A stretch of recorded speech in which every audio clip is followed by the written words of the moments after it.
Hello guys, welcome back again sa ating YouTube channel, no, The Action Man. Una sa lahat, may grab shoutout po sa lahat ng mga kakampeng at sa mga hindi man mga kakampeng. Kung interesado ka sa video ito, patapusin mo na hanggang dulo at huwag nyo nang kalimutan na i-like at i-share ang ating video para malaman naman ng iilan sa ating mga kababayan na nagtutulog-tulugan sa katotohanan.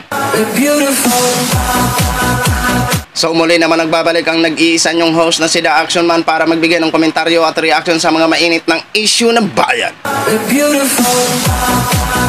So ito ho mga ka-action, mga kakamping, no, may gusto lang ho ako na i-share sa inyo kung ang sinit laban dito kay Kibuloy ay may mga testigo laban sa mga aligasyon. Abay nakahanap naman ng 3 kakampi.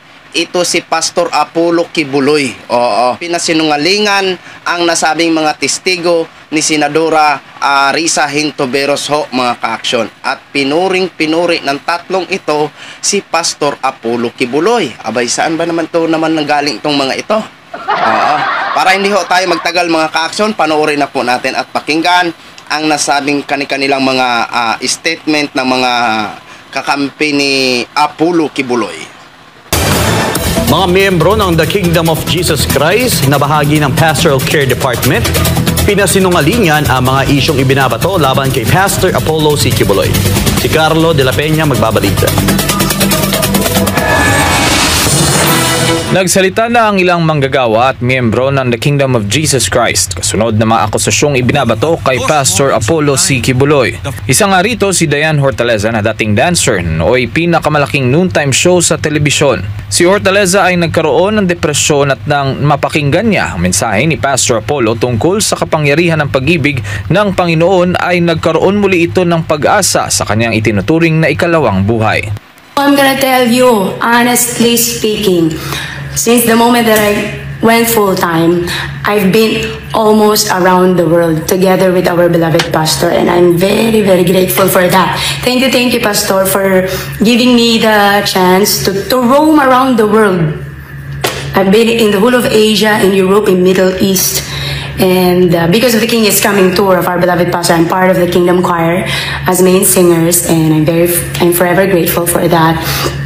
And at the same time, one of the pastoral care, and for 16 years of service in the kingdom, I'm very, very happy, very, very grateful to be part of it, and no regrets at all.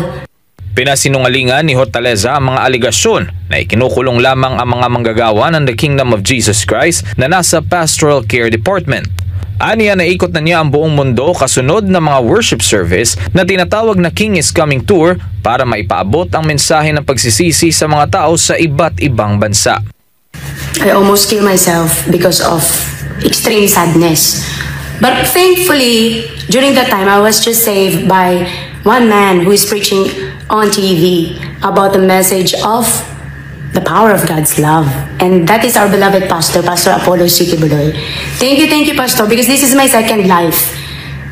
Utang na loob ko lahat to, itong buhay na to, kay Pastor talaga. Kasi kung wala yung mensahe niya that day, and I began to watch him secretly for 6 months during that time, and finally decided on year 2007 to go full-time. Because I was enlightened by the message of salvation, I was enlightened by the message of love that comes from the Almighty Father.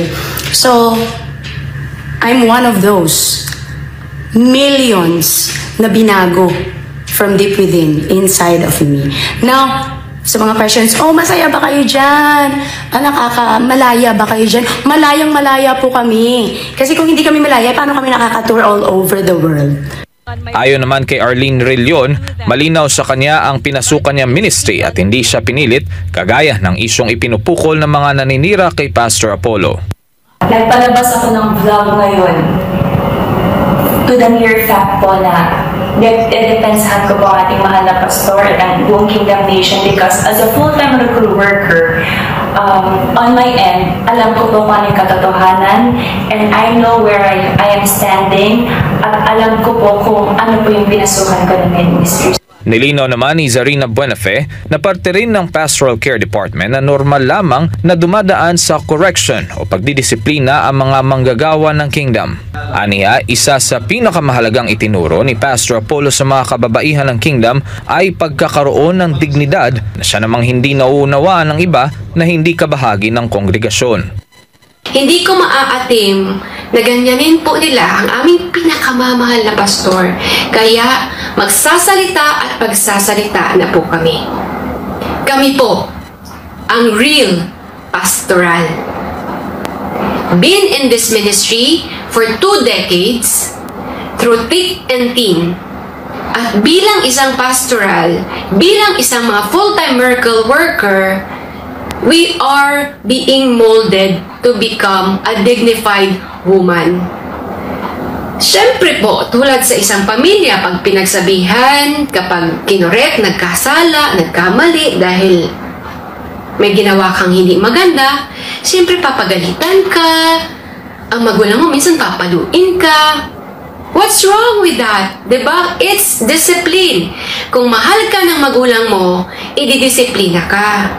Tulad sa isang normal na pamilya. At bilang isang manggagawa sa Kingdom of Jesus Christ, discipline is not a big issue. And we love to be disciplined. Dahil mapipil namin yung love ng Ama.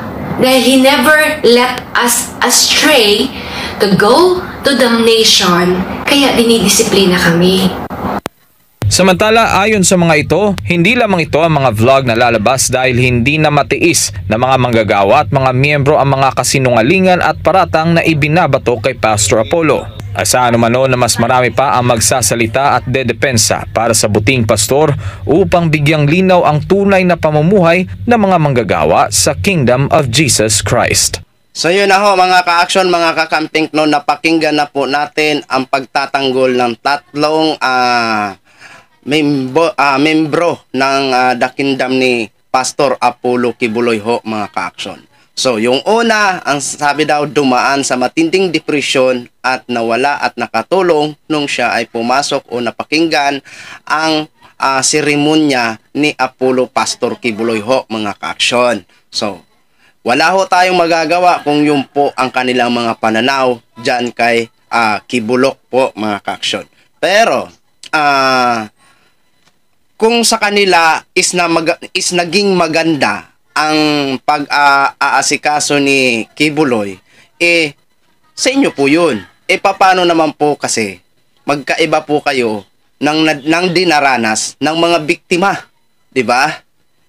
Kung kayo okay lang sa inyo na walang ganito maganda ang pag-aasikaso sa inyo na Quiboloy, itong mga biktima paano naman po ito?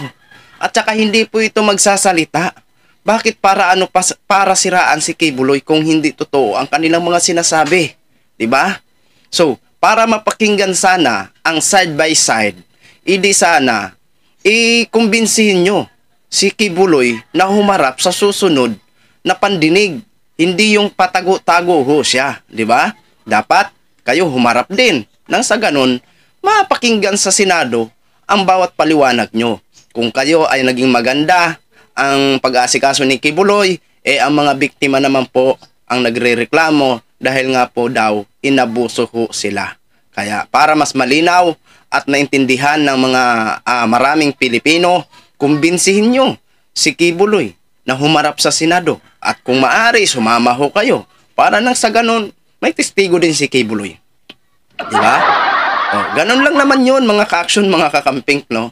Ganon ang may kaso, maghahanap ng ika-counter para lamang may kakampi ho sila.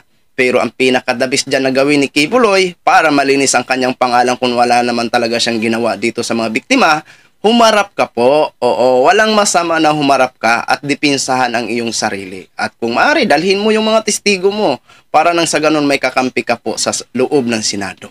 No? Hindi yung hindi yung dami pa po kayong pautot-utot, di ba? Kung gusto nyo talaga harapin ang itong problema na ito, humarap kayo sa susunod na pandinig.